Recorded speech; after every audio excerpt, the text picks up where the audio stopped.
You took on the powerful Wall Street banks and special interests, and you let them know you want a senator who'll be out there fighting for the middle class all of the time.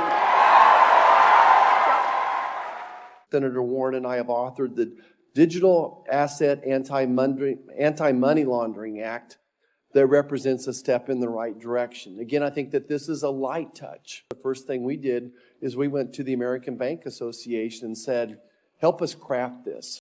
And I don't know if you saw Senator Warren's hearing with Jamie Dimon yesterday, but Mr. Dimon said basically, in his opinion, crypto is only a tool for criminals. That's about all I know about crypto.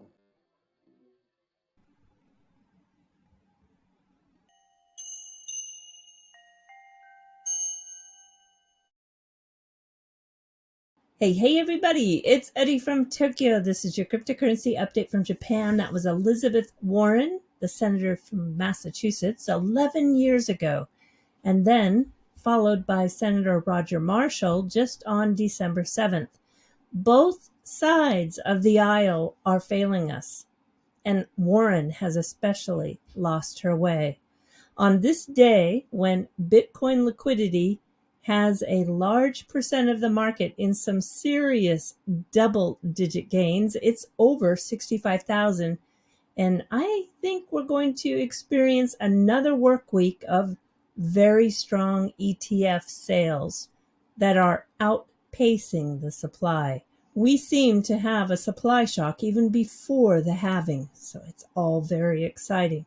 But please be careful, because the exchanges, well, expect problems like operational instability, for one.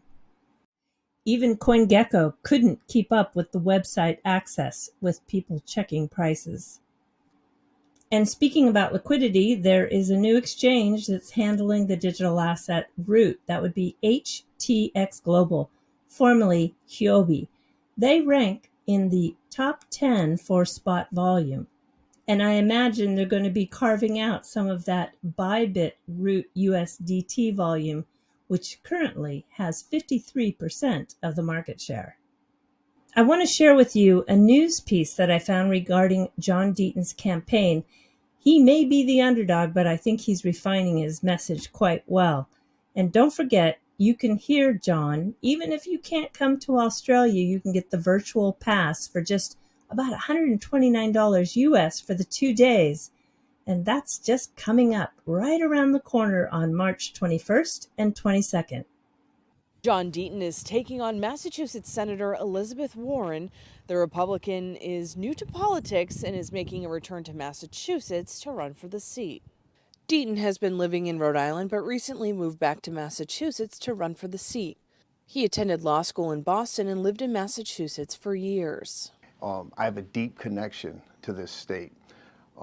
Lived in Roxbury, lived in East Boston, Malden, worked at Legal Seafood throughout law school at Copley Mall. He announced his candidacy recently and has built his platform around his life experience. He grew up in poverty in Detroit, went to college, and eventually law school, where he joined the Marines. Deaton describes himself as fiscally conservative, socially moderate, and as someone who is identified with aspects of the Democratic Party, independents, and most recently, the Republican Party. We have to have someone who's loyal to the Massachusetts voters and to the country, not loyal to a party or a political agenda or a person. And that's something that I bring. I've never been a partisan person in my life, and I won't be as a senator. Deaton has been a practicing attorney in New England for years, working on asbestos and mesothelioma cases. He says his goal is to help poor people and ensure kids in Massachusetts can climb out of poverty if they work hard, something he said he was afforded but doesn't believe is possible today. Deaton says this is what separates him from his opponent, incumbent Elizabeth Warren. She likes to fight against the wealthy and the rich, and they should pay more, and they should pay their fair share. But instead of fighting against them, I fight for the poor and for the middle class. And that's a fundamental different approach. And that's what makes me different than Senator Warren. We reached out to Senator Elizabeth Warren for her response, and a spokesperson told us, quote, Senator Warren is taking nothing for granted. She has a strong record of delivering for working families and continues to fight hard for the people of Massachusetts. Deaton is still in the infancy of his campaign, but he says he is committed to his desire to help fix income inequality, and he hopes he has the opportunity to do so. I'm Amanda Keene, Spectrum News. Now I've clipped out what I think is very interesting. It's one of those times we have to reflect back on the people who saw the value of this digital asset early on. That would be Tim Draper. I think you'll enjoy this curated selection. All right, everybody, do take care. Sayonara for now. Bye-bye. And whenever you have a new technology, the world has to adapt. And part of that is that the legal structure has to adapt, and the people who don't want any change have to adapt. You see in the AI world, you go to a faculty lounge, and if there are 10 professors in there, there are 2 of them that are saying, "Wow, the admissions office is doing such a good job. These essays are so good." And 6 of them are saying, "We got to get rid of this chat GPT." And 2 of them are saying, "Well, now we have this new technology. How are we going to innovate?" And so eventually all 10 of them accept the fact that there's going to be AI and it's going to be a part of our world and all that. Well, the same thing has happened with currency, and before that, it happened with the internet, and before that, it was electricity. And there's always electricity. People were freaking out. It's like, God doesn't want this. There were so many people were having real problems with it. And the internet, same thing. Boy, there were people saying you got to tax it, you got to regulate it, and Bill Clinton, to his credit, said, no, let's just let this go and see what happens. Now, our SEC has been much more hands-on and kind of messing with us. But I think they're starting to see the light. And actually, I think the SEC itself probably needs some competition. Having just one SEC and having all the countries follow it is probably not healthy for the world. And it's created a real rift where we see all these entrepreneurs coming to us with new innovations, and they say, and of course we have to geofence the US. And I'm thinking, well, God, as US citizens, we don't get this new technology. We're not allowed to use it. And they say, no, you're not. If you can, go to another country. And the entire walled garden is on the blockchain, keeps perfect records. We don't need, to have all that friction around accounting, around auditing, around bookkeeping, around legal. We don't need all that friction. And that world's coming. I think people think of Bitcoin as either an investment or they think of it as a transformational economy.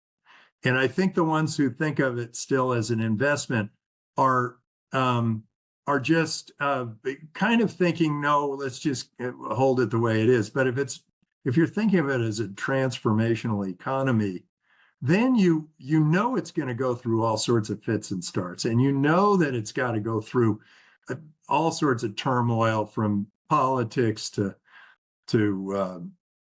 economics. You always have to go through a difficult period to get to a period where it's user-friendly, the user experience is easy, and it's safe. And we're getting there, and it's just not there yet. So Tim, here's a question back to ETFs though, right? Because to your point about how there's some folks who see it as an investment and some as a transformational economy, a lot of times, including, publicly, a lot of the folks that see it as a transformational economy have been kind of negative on the ETF, right? This idea that now there's access to non-purists, let's call it, right? Folks who aren't willing to, their language, not mine, put the skin in the game and, get in there and all that. How do you feel about that? Oh, I sort of felt like ETFs were sort of a blip on the radar. Yeah. I didn't feel like it was going to make much of an impact at all, except that it did allow people to participate who were afraid to or nervous about putting a ledger on their device, or maybe just too stuck in their ways to open a Coinbase account. Right. And it does allow them to participate. But I think most of them, I can say, are older like me, and so they're kind of happy with the way the world is. They don't want it to change.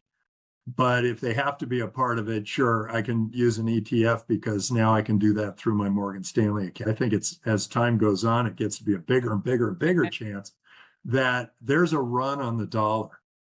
I'm sure there'll be runs on the Nigerian Naira, and then there'll be runs on but my dad gave me this $1 million of Confederate money.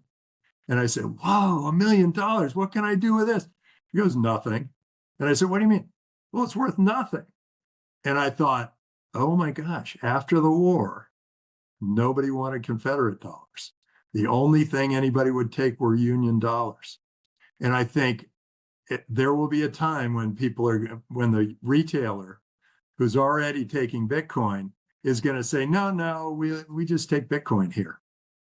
And then there's a run on the bank and everybody says, I got to get my dollars out of here. And that non-zero chance is where old people like me are buying ETFs. So at least they have some hedge against that happening. And by the way, I have the $500,000, which is actually a tiny denomination from the Reserve Bank of Zimbabwe. I have that too. I have that same one. There's the 3 billion ones. I didn't. You guys like TikTok at that point. Yeah, I got a punsy little. No, you're totally shortchanged because I have one right here. There's the picture of it.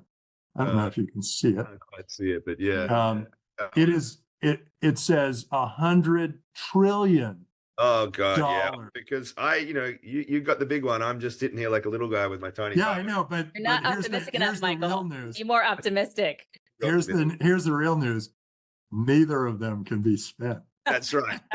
Yours will still They're get you basically worth the same. Yes. But You you get can 3 you eggs can with be yours. sure that people from Zimbabwe are going to take your Bitcoin. That's true. Yes, yours could have got 3 eggs. Mine couldn't even bought 1. Right. That's the thing.